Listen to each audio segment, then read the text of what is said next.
See Brent Cruz, our leader, makes his way around Cletus. Brent now has just under a 2-second lead over Tristan McKee. Inside of 20 to go here, guys. Coming up on the back of Logan Mizuraka, making her second consecutive Arca start at Bristol. And this has kind of been the trend for Cruz, managing a bit of a gap, being patient with the traffic. He's led all the laps so far tonight. In fact, the most laps he's led in a single race, 102, when he went wire to wire at DeCoin back in 2024. He's blowing that stat out of the water and trying to go wire to wire again, this time at Bristol. There's Matt Ross. Remember, we talked about that 18 car winning the last 3 times they were here. Well, there's the guy that was calling the shots, Matt Ross, hoping to make it 4 in a row. After this race, he's not done. He's going to line up in the Tricon Garage number 1 for the Truck Series tonight as well.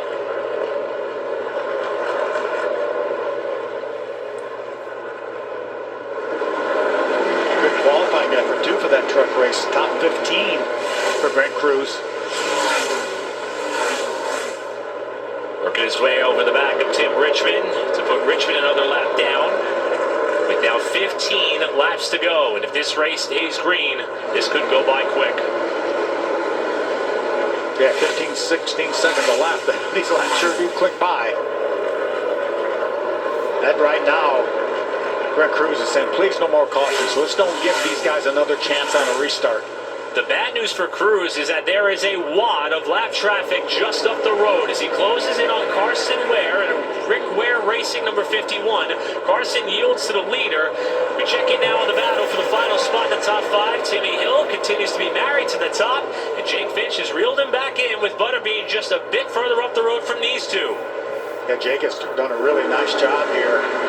Had a top 10 finish in this race last year. Doesn't get to race a whole bunch of Arca races, but he's always competitive when he does get to run in these races.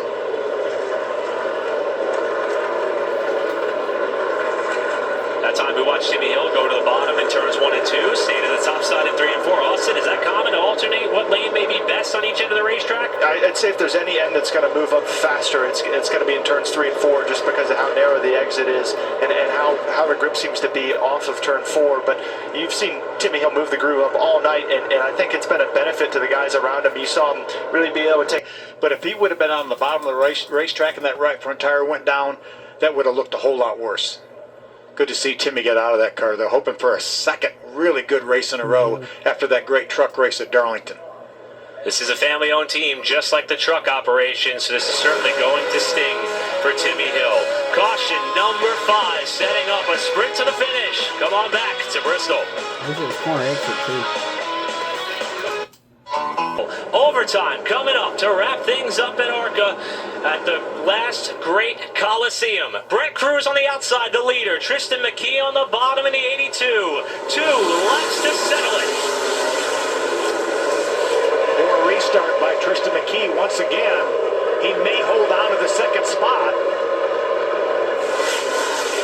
Side by side off turn 2 for second. Brendan Queen to the outside of his teammate McKee. He gets way wide off of turn 4 as Cruz comes to the line with 1 to go. Remember, they have to get to the checkered flag without the caution coming out to be an official race. Cruz is a half lap clear to victory. Through 3 and 4 for the final time. A dominant performance. Brent Cruz is going to get the job done at Bristol. 4th win of 2025, his 3rd with this Joe Gibbs team, the other coming with the Nitro Motorsports organization. Now adding Bristol to the win list. 3rd driver to win multiple wins this season, along with Butterbean and Reeves. He's the 7th driver to win an Arca race at this venue. Brent Cruz was so good tonight, he rode 204 laps of a 200-lap race. 2nd year in a row we went overtime in this race. Milestone moment for Joe Gibbs Racing and this Arca team. 50th win for the Arca organization, and Cruz is able to take those honors.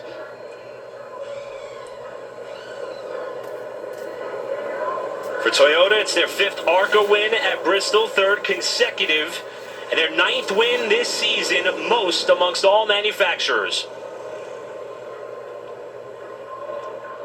What a talented youngster there. Brent Cruz, everything he gets in. Youngest TA2 winner in Trans Am, youngest champion in Trans Am. Now, Brent has a lot of experience in a lot of different types of race cars, and obviously a winner. But a win at Bristol is really cool. You don't have, you don't fall into a win at Bristol. It's a cool track, and one all the drivers really love to be able to have some success at, and hope another shot at it tonight on the trucks. And the celebration begins for Isaac Kitzmiller by virtue of his 8th place effort. Isaac is the 2025 Arca Menards East Series champion. Yeah, let's explain a little bit about what the East Series is. It's 8 races for drivers. You don't have to be 18 like you do in the National Series to run all those races. It's on shorter racetracks like here at Bristol. A lot of those races are combination with the National Series, just like this one. But the list of drivers that have won the East Series championship is a kind of a who's who in NASCAR. You've got William Byron and Ben Rhodes that have won championships. Kyle Larson won the East Series championship a number of years ago. William Sawalich in this 18 car won the last 2 East Series championships. And perhaps the cherry on top, Phil, he bested Dad by 1 spot yet again.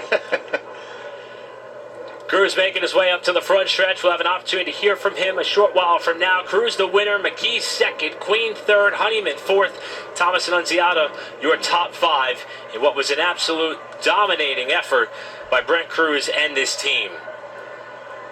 We'll see you guys next time. Peace out, guys. We talked about the diverse nature of this